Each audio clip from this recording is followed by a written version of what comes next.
Tonight, find out what activities Troy University Student Government Association is planning for homecoming. Plus, we'll have a sneak peek of La Couture's upcoming fashion show. Stay tuned, TrojanVision Nightly News starts now. From the high-definition digital production center on the Troy campus, with news from Troy University locations around the world, this is Troy TrojanVision Nightly News. Hello and welcome to Troy TrojanVision Nightly News for November 2nd, 2011. I'm Judson Garner. And I'm Bailey Majors. Thank you for joining us this evening. The annual homecoming football game will be on November 12th, but the week prior to the game will be full of activities sponsored by the Student Government Association. The SGA is currently finalizing the plans for the upcoming events. Danielle Percival has the story.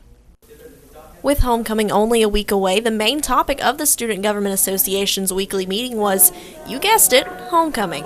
And with the festivities fast approaching, the SGA is getting prepared for all the activities to come.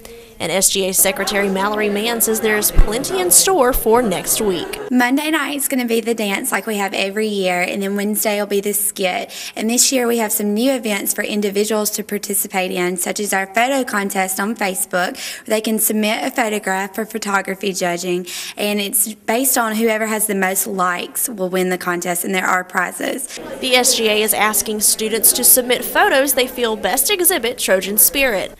The contest is part of the SGA's initiative to have more competitions for individual students rather than just large organizations. But the photo contest is not the only chance for students to show their Trojan pride and compete for prizes. There's also competitions such as banner painting, where individuals can submit a pillowcase painted. Instead of a large queen banner, they can submit a small pillowcase. And those will be judged and also receive prizes. And then we have small things, just candy counts, small trivia each day. There's a concert during the week, and my favorite part last year, there'll be a fireworks show on the quad at the pep rally.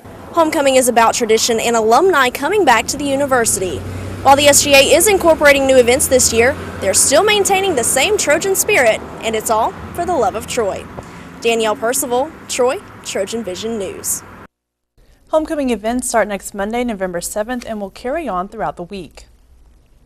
Troy University's fashion club La Couture will hold their fall fashion show tonight, and much like the big shows in New York, Paris, and Milan, it takes a lot of hard work to look good. Tiffany Lester gives us a behind-the-scenes preview of the show.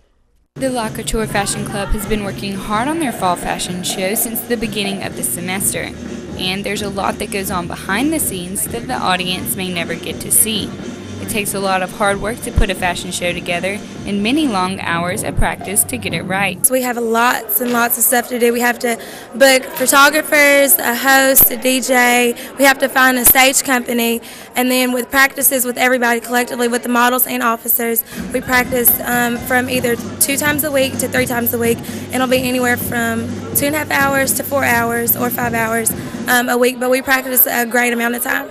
Wardrobe malfunctions don't just happen during Super Bowl halftime shows. It's one of the biggest problems in a fashion show, right along with the models not having enough personal space. Something that we usually always come with problems with us is probably like the wardrobe malfunctions, like girls losing pieces or forgetting pieces, or skirts and dresses riding while they're walking, and it's all part of being a fashion show. One of the hardest things would probably be having a lot of people in the run room trying to get dressed and, get ready for the show, but you just have to stay in your space and get it done. Even though fashion shows can be very hectic, members of La Couture say that it's all about the environment and who you're working with. So we are all a family. We practice so much together, so we don't have a choice but to love each other.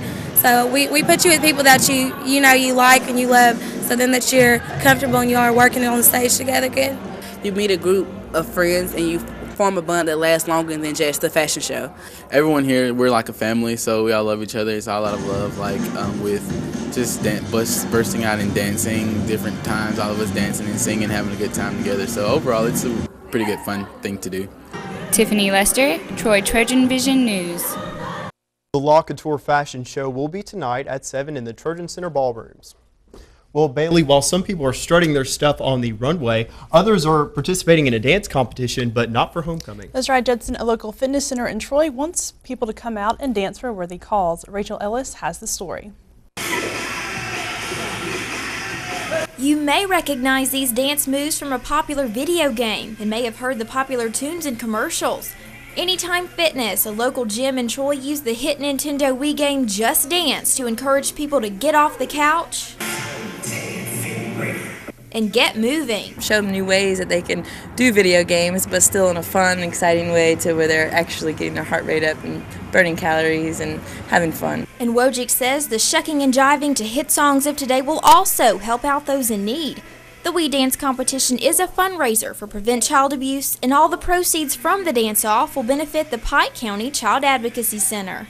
We're just trying to promote, health, fitness, and wellness, and we're trying to get the word out there to spread through the community to come out and join our fundraiser for the Child Advocacy Center. But dancing isn't the only way the gym is supporting the center. They've gotten new equipment and are having boot camp sessions each afternoon this week to raise even more money. And one trainer says it's rewarding to know that he's helping children in need while staying fit himself and helping others get in shape.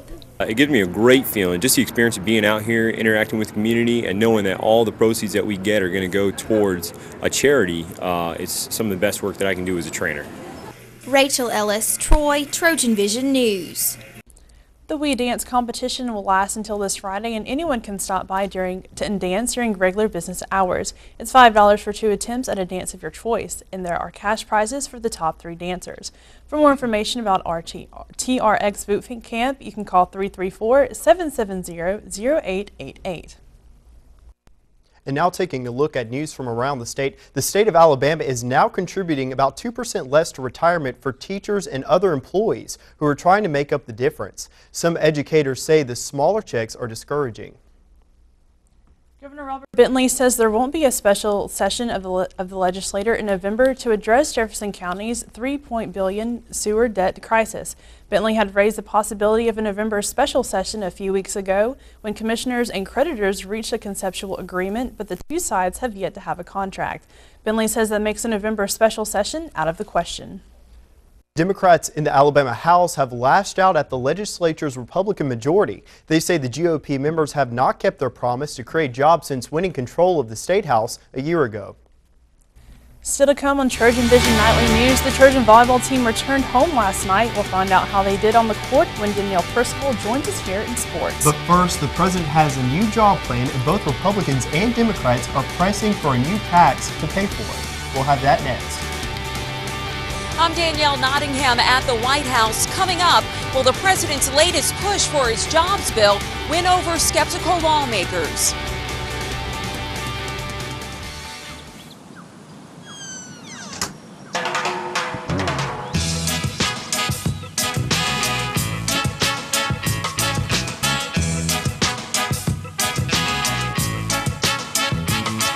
Hands can do incredible things. Now they can even help save a life with hands-only CPR. If you see an adult suddenly collapse, just call 911, then push hard and fast in the center of the chest until help arrives. Learn more at handsonlycpr.org. If you can learn one thing in life, especially if you go into business, it's how to communicate and how to work with others. And I do think Troy taught me that. Troy reaches out to people who they see their commitment to public service. Troy just attracts students that want to give back to the community, that want to give back all across the world. We want to educate the mind to think, the heart to feel, the body to act. We want to enable our students to go out into this world and make a difference. Troy University, in class, online, within reach. Troy.edu. From the high-definition digital production studios of Troy University, you're watching the award-winning TrojanVision Nightly News. Obama is pressing lawmakers to act now on the part of his jobs plan designed to repair aging roads, rails, and bridges. But most Republicans and even some Democrats, especially the president, propose to pay for it with a new tax. Danielle Nottingham reports from the White House. President Obama's pushing Congress to sign off on part of his jobs plan that would pay for repairs and upgrades to the country's rails, roads, and bridges. Right now, what we have to do is put people back to work. The president insists the bill's $60 billion price tag is money well spent. It upgrades the nation's infrastructure and could put hundreds of thousands of people back to work. The White House wants to pay for the plan with a new tax on individuals and couples making more than $1 million a year. That idea is not sitting well with some lawmakers who say the president is more focused on winning votes than creating jobs. What he could do is actually come to Washington and be focused on trying to help pass bills that would create a better environment for job creation and help put the American people back to work. It's not just Republicans standing in the way of getting the bill passed. The White House will have to win over some Democrats who share those concerns about new taxes. In recent weeks, the president has sidestepped Congress to put new economic proposals into action. But he'll need lawmakers' approval to get his infrastructure repair plan underway. Danielle Nottingham, CBS News, the White House. Now Danielle Percival joins us for a look at sports. Well, Danielle, the volleyball team played at home last night. That's right, they were in action at home, and it was their first Tuesday night game in quite some time, so let's get into the details of the match. The Trojan volleyball team returned home Tuesday night to begin a 5-game homestand to finish off the season. In Tuesday night games so far this season, the Trojans were 4-0 heading into last night. Dustin Carroll fills us in on the details of last night's match. Tuesday night, the Troy volleyball team began a 5-game home stretch against South Alabama to end the regular season. If the Trojans were hoping for a sweep, unfortunately, that is out of the question now as the Trojans fell in 4 sets to the Jaguars. Troy was able to take the 3rd set in this match. On a good note, senior middle hitter Brittany McClellan became the school's all-time leader in blocked assists.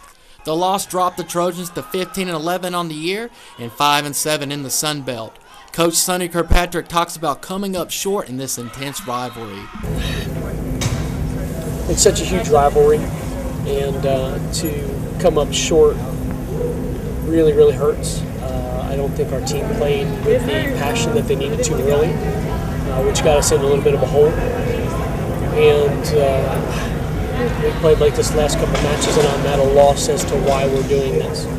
We had a chance to really solidify our position in the conference tournament tonight, and we didn't grab that opportunity. We let South Alabama have all the momentum. We let them have all of the intensity.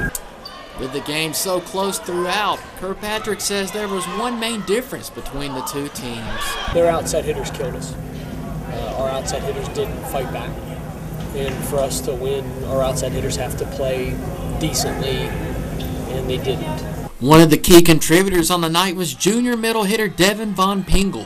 Von Pingle led the team with 14 kills on the night, and the junior says the team just never had the energy from the start. There's definitely no energy out there whatsoever. We weren't pumped up. You can tell on our faces before we even started the game, and it just needs more energy for us to play against Middle Tennessee this Friday. Dustin Carroll, Troy, TrojanVision Sports. The next chance to see the Trojans in action will be Friday night in Sartain Hall as they take on Middle Tennessee. The match is set to begin at 7 o'clock. Though the soccer team has wrapped up the regular season, postseason play began today for the Trojans. They are competing in the Sun Belt Conference Championships for the 3rd straight season and still seeking their first postseason win. In their first round match that began at 4 o'clock today, they faced conference champion North Texas, who the Trojans fell to earlier in the season by a score of 4-1. At last check, the score of today's matchup was 1-0 North Texas. If the Trojans were to advance, they would take on the winner of Western Kentucky versus Middle Tennessee, and that matchup is scheduled for later tonight. And while the soccer team is already participating in postseason play, the football team is looking to keep postseason hopes alive. At 2-5 overall, the Trojans need to win out to get above 500 for the season and get the chance to play in a bowl game. The last time Troy started the season 2-5 was 2002, Troy's 2nd year as a Division I program. The team finished with a 4-8 record, and despite the odds for this year's team, defensive tackle Tony Davis says they still have something to fight for.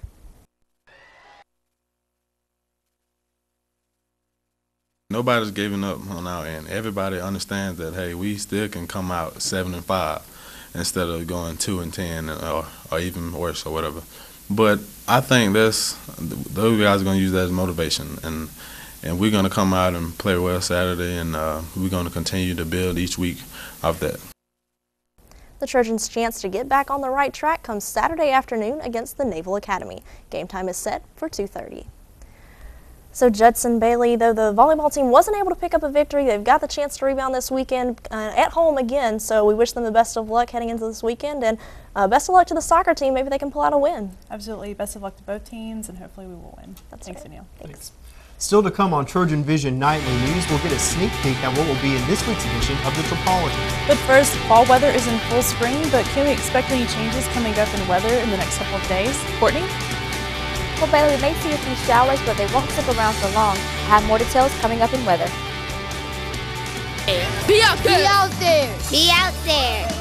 Time was, kids did what came naturally. Spending free time running barefoot through the grass, wading knee-deep in streams, climbing to the tallest branch. But today, American kids are more likely found texting, watching TV, or gazing at a computer screen. They spend more than 7 hours in front of electronic media. Something essential has been lost: childhood's connection to the natural world. That's why National Wildlife Federation created the Be Out There movement. Kids move indoors causes a host of problems, from obesity to ADHD. But outdoor play can go a long way to improving kids' health, body, mind, and spirit. It helps them stay fit, enhances creativity and attention spans, and could even make them better students. Do your part. Be a part of Be Out There. There's a reason why they call it the Great Outdoors. Learn more at beoutthere.org. From the high-definition digital production studios of Troy University, you're watching the award-winning TrojanVision Nightly News. Troy University's official student newspaper, the Metropolitan, comes out every Thursday to give us a look at what will be in tomorrow's edition of the Trop. Here's Perspectives editor Ed Bailey. Good evening, Troy University. Here's what you can expect to see in this week's edition of the Trop. News will deliver the scoop on Troy accepting nominations for Who's Who of American colleges and universities. Arts and Entertainment will preview Ilium Idol. Sports will get you pumped for the upcoming basketball season, as well as the Trojans' gridiron clash with Navy. And that's tomorrow's Trop Today. I'm Perspectives editor Ed Bailey. Now Courtney still joins us with weather. So Courtney, the last couple days it's been pretty clear outside, but I hear that may be changing soon. It will. We're expecting to have a little bit of rain tomorrow. However, we can't really complain. It's been pretty pretty for us lately, but we'll get into that in just a second. Right now, let's take a look at our campus snapshot, looking over the campus of Troy University at the new Bibb Graves quad. We'll see that it's pretty clear out there and not very much going on, as it has been all week. Taking a look at our current conditions, we see we have sunny skies with a temperature of 72 degrees, dew points at 43, humidity is at 36%, barometers at 30.22 and steady, with winds coming out of the southeast at 5 miles per hour. For today's stats, we saw a high of 70 degrees, a low of 45. No rain for today. Sunrise was at 7:02 this morning, and it's expected to set at 5:54 this afternoon. Taking a look at temperatures around the state, we'll see we have a range in temperatures. Right now it's 67 up in Huntsville. Birmingham is still seeing some warm temperatures up in the 80-degree mark. Montgomery's at 72. Here in Troy at 73, as well as Dothan. Phoenix City seeing temperatures at 70 degrees, as well as Mobile out here at 73 as well. Throughout the southeast, we're still seeing some of those ranging temperatures, warmer throughout the south. Miami, Tampa, seeing some temperatures near the 80-degree mark. Get a little further up, you'll see some mid-70s, and further up towards the eastern coast, you'll see temperatures in the lower 60s. Spreading out, looking at some of the United States as a whole, a lot of blue back here, much colder out to the west of us, temperatures in the 30s, the 20s, and 40s throughout the area. However, along the border of Mexico, you still see some warmer temperatures in the 70s, and of course out towards in our area, as I mentioned, down in Texas, they are seeing some temperatures still in the 80-degree range. Current surface map not showing not very much right now. Out towards the west, it's pretty much clear. This cold front is here, bringing some of those cooler temperatures that we saw out towards the west. This system right here towards the Great Lakes states, seeing some rain right now, some severe rain in certain areas. However, taking a close look in our area, we are clear. Our isobars are right now are far apart, so that means we're not having a lot of rain, however, and our area is clear. However, those winds are expected to pick up as the week goes on. As we see right now, looking into Thursday, our winds are supposed to pick up. We'll see winds up in the about the 20 to 30 degree range, 20 or 30 degree miles per hour, that is. So definitely be prepared for that. When the temperatures drop, those winds kick in, the temperature will seem to be even lower than it actually is. For Thursday, we'll see that we have some rain in our area, possibly not very much rain, about half an inch to an inch of rain. However, there is a still chance for us to see some of that rain. Getting into Friday, the rain will clear out, giving us a clear beginning to a weekend. Saturday, once again, the rain is completely out of our area, and it seems to jump over into the midsection where there will be seeing some rain and some wind over there. However, getting into Sunday, rain is trickling back towards the east. However, it will not reach Alabama just yet. For tonight's forecast, mostly clear. Still a chilly night. If you want to get a jacket, definitely encourage you to get a jacket, maybe some gloves and a scarf. If you plan on doing any outdoor activities, midweek activities out there, maybe a little grocery shopping or something, you'll definitely need a jacket while you're out and about. Winds be coming from the southeast at 4 miles per hour with a low of 47 degrees. Taking a look at tomorrow's forecast. Let's see, we have partly cloudy skies, that is, about a 60% chance of rain. So if you're going to be out, if you're on campus, may need to carry an umbrella, maybe some rain boots just in case, because there is a 60% chance of rain. About more so showers, not necessarily a drenching of rain, however, there will be some showers in our area. Winds will be picking up from the south at 13 miles per hour with a high of 76 degrees. Let's take a look at your 4-day forecast. As you can see, temperatures will be up in the mid-60s tomorrow, about 76 degrees, with that 60% chance of rain, with a low of 41 degrees. Getting into Friday, the temperature will drop a good bit, as a matter of fact, to 67 degrees, but our low for Friday and Saturday night will be 42. For the weekend, our temperatures will be in the lower 70s for our highs, and our rain would have cleared out, and we'll have a predominantly beautiful weekend. So, Justin, as you can see, tomorrow we'll have a chance of rain, a little bit going on. Not very much rain, but there is still a chance of rain. But after that, and that clears out, the temperatures will cool off for a little while, but then they'll warm back up, and it'll be a predominantly pretty weekend. And it sounds like we're definitely going to need an umbrella tomorrow? Yeah, I would definitely carry one. You don't want to get wet out there, but yeah, definitely want to carry an umbrella to protect yourself. I gotcha. Thanks a lot, Courtney. You're welcome.